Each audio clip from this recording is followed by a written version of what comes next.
La Bible en un an, le 13 octobre, le livre du prophète Malachie, chapitre 2, verset 17, au chapitre 3, verset 24, le livre des psaumes, chapitre 82, versets 1 à 8, le livre des proverbes, chapitre 25, versets 16 et 17, la seconde épître de Paul aux Thessaloniciens, chapitre 3, versets 1 à 18. Malachie, chapitre 2. Vous fatiguez l'Éternel par vos paroles, et vous dites, « En quoi l'avons-nous fatigué ?» C'est en disant, « Quiconque fait le mal est bon aux yeux de l'Éternel, et c'est en lui qu'il prend plaisir. » Ou bien, « Où est le Dieu de la justice ?» Malachie, chapitre 3. Voici, j'enverrai mon messager. Il préparera le chemin devant moi. Et soudain entrera dans son temple le Seigneur que vous cherchez. Et le messager de l'alliance que vous désirez, voici, il vient, dit l'Éternel des armées. Qui pourra soutenir le jour de sa venue? Qui restera debout quand il paraîtra? Car il sera comme le feu du fondeur, comme la potasse des foulons. Il s'assiera, fondra et purifiera l'argent. Il purifiera les fils de Lévi, il les épurera comme on épure l'or et l'argent, et ils présenteront à l'Éternel des offrandes avec justice. Alors l'offrande de Juda et de Jérusalem sera agréable à l'Éternel, comme aux anciens jours, comme aux années d'autrefois. Je m'approcherai de vous pour le jugement, et je me hâterai de témoigner contre les enchanteurs et les adultères, contre ceux qui jurent faussement, contre ceux qui retiennent le salaire du mercenaire, qui oppriment la veuve et l'orphelin, qui font tort à l'étranger, et ne me craignent pas, dit l'Éternel des armées. Car je suis l'Éternel, je ne change pas. Et vous, enfants de Jacob, vous n'avez pas été consumés. Depuis le temps de vos pères, vous vous êtes écartés de mes ordonnances, vous ne les avez point observées. Revenez à moi, et je reviendrai à vous, dit l'Éternel des armées. Et vous dites, en quoi devons-nous revenir? Un homme trompe-t-il Dieu? Car vous me trompez, et vous dites, en quoi t'avons-nous trompé? Dans les dîmes et les offrandes. Vous êtes frappés par la malédiction, et vous me trompez, la nation tout entière. Apportez à la maison du trésor toutes les dîmes, afin qu'il y ait de la nourriture dans ma maison. Mettez-moi de la sorte à l'épreuve, dit l'Éternel des armées. Et vous verrez si je n'ouvre pas pour vous les écluses des cieux, si je ne répands pas sur vous la bénédiction en abondance. Pour vous je menacerai celui qui dévore, et il ne vous détruira pas les fruits de la terre, et la vigne ne sera pas stérile dans vos campagnes, dit l'Éternel des armées.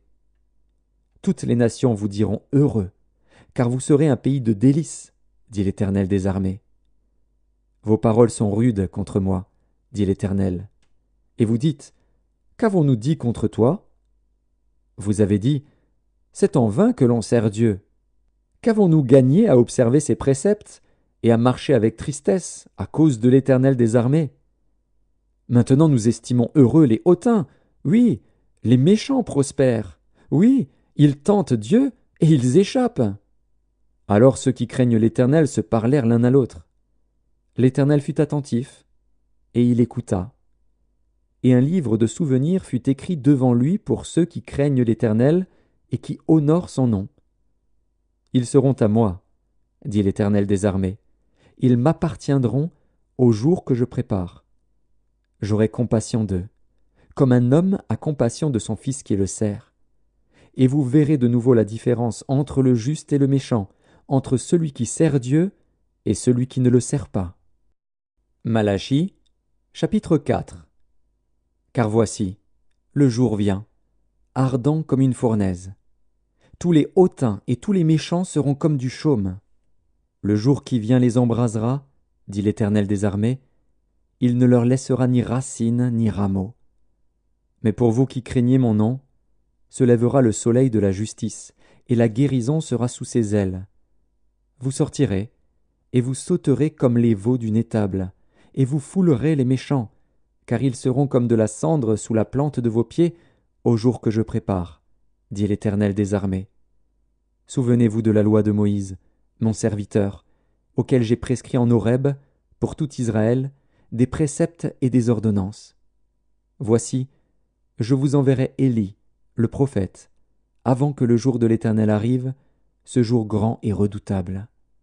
Il ramènera le cœur des pères à leurs enfants, et le cœur des enfants à leurs pères, de peur que je ne vienne frapper le pays d'interdit. Psaume 82, psaume d'Asaph. Dieu se tient dans l'assemblée de Dieu, il juge au milieu des dieux. Jusqu'à quand jugerez-vous avec iniquité et aurez-vous égard à la personne des méchants? Rendez justice aux faibles et à l'orphelin, faites droit aux malheureux et aux pauvres, sauvez le misérable et l'indigent, délivrez-les de la main des méchants. Ils n'ont ni savoir ni intelligence, ils marchent dans les ténèbres, tous les fondements de la terre sont ébranlés. J'avais dit, vous êtes des dieux, vous êtes tous des fils du Très-Haut. Cependant, vous mourrez comme des hommes, vous tomberez comme un prince quelconque. Lève-toi, ô Dieu, juge la terre, car toutes les nations t'appartiennent. Livre des Proverbes, chapitre 25. Si tu trouves du miel, n'en mange que ce qui te suffit, de peur que tu n'en sois rassasié et que tu ne le vomisses. Mets rarement le pied dans la maison de ton prochain, de peur qu'il ne soit rassasié de toi et qu'il ne te haïsse. Seconde épître de Paul aux Thessaloniciens, chapitre 3. Au reste, frères, priez pour nous, afin que la parole du Seigneur se répande et soit glorifiée, comme elle l'est chez vous, et afin que nous soyons délivrés des hommes méchants et pervers, car tous n'ont pas la foi. Le Seigneur est fidèle. Il vous affermira et vous préservera du malin.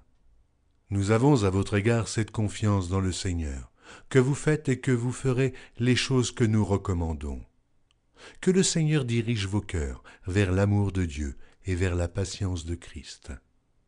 Nous vous recommandons, frères, au nom de notre Seigneur Jésus-Christ, de vous éloigner de tout frère qui vit dans le désordre, et non selon les instructions que vous avez reçues de nous.